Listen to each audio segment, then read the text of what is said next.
Hello, fellow creators. This is Bluebrad. I just was going to go over a quick little how-to on to create an effect like this. This is to help somebody on Adobe Community Forms. So what they're trying to get is white dots in the S, and then uh, black dots on a white background has a pattern behind the S. Um, as I can see here, it actually does not look like they want the S to be transparent, but they want to have a dot pattern. The easiest way to do this is to just simply create a pattern. So the first pattern I'm going to create here is the white with black dot, which so I'm going to simply create a square, and then I'm going to make sure that square is filled with white on my swatch, but no outline. Then I'm going to create an ellipse right in the center here. If it will let me do it, there we go. Select first, and make sure that I have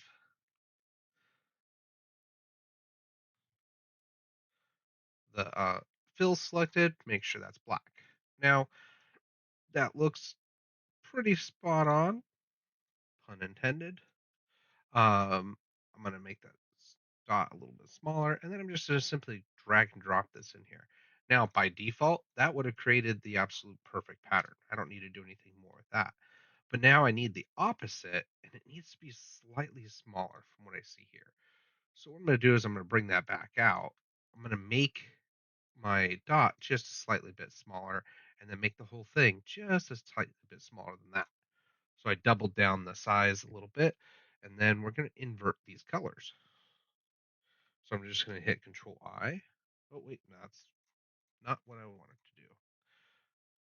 I'm going to fill that black, and then I'm going to make sure that this is filled with white, and then just drag that into there also. All right, and then I can delete that because I'm good there. Now I can create a square, and then with the white fill selected, there's those dots. And now I can type with the text tool, my S. I'm going to do, let's just do this one, center.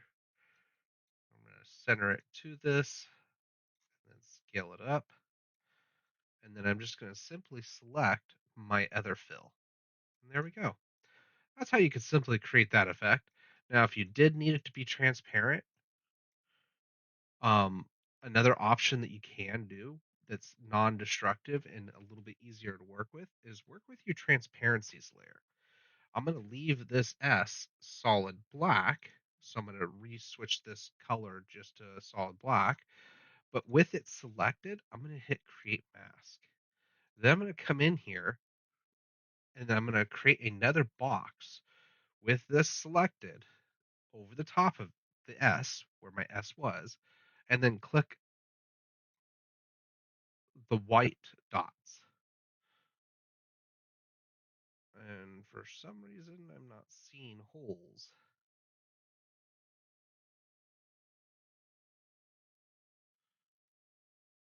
Oh, now it did it. There we go. Oh, it's because they perfectly aligned to the other one. And you can move it around till you get the effect. But if I were to change the color of this of the S, you can see the effect a little bit easier. So I'm going to select out of the mask. So now I'm back on my letters. And now I can retype anything and it will stay in that mask. And if you want to edit the mask, you can go in there. That is another way you could do it. I don't like the mask. I like just to use a standard pattern. You can hit release, and then that way you can delete your mask layer, and then you can just simply apply a pattern to it. And then this way, if I retype, it's just applying that pattern to those letters. And then if you look in your layers palette and your appearance palette, you can see that when I have this text selected, for each individual character, there's a fill. If you don't want it here and you want it on the type, make sure that you're on the type layer, new fill, and then you can select the fill that you want to fill. That way you have more control. And then if I want to add like an extra stroke behind this, I can add an extra stroke. And then this way, this is behind the text, so when I'm scaling it up, it doesn't affect it. And we can change the color of that so you can see that effect. But I hope that helps out. And that way, this stays high quality. The circles are actually circles, and you don't get the effect where the halftone is being warped around the edges of the letters, unless that's what you were looking for. If that's what you're looking for, there's another method that I could show a little bit later, but I don't think that's what you were looking for. I think you were looking at creating a pattern and then just having that applied to your text. All right. If you have any further questions, please let me know.